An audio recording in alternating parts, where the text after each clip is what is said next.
Ang aklat ni Joel, chapter 1, verse 15 to 18. Malapit na ang araw ni Yahweh at magaganap ang pagwasak na likha ng kanyang kamay.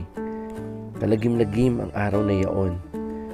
Di ba't kitang-kita natin ang pagkasira ng mga pananim at ang pagkapawi ng kagalakan at katuwaan sa templo ng ating Diyos? Hindi sumisibol ang mga binhi sa tigang na lupa. Walang laman ang mga kamalig at nakatiwangwang ang mga imbakan, sapagkat isamang butil na trigo wala.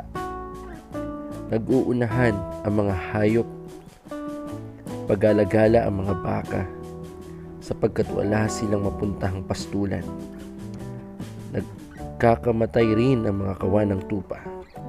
Lahat ng papuri ay sa ating Diyos, sa ngalan ng ating Panginoong Hesus.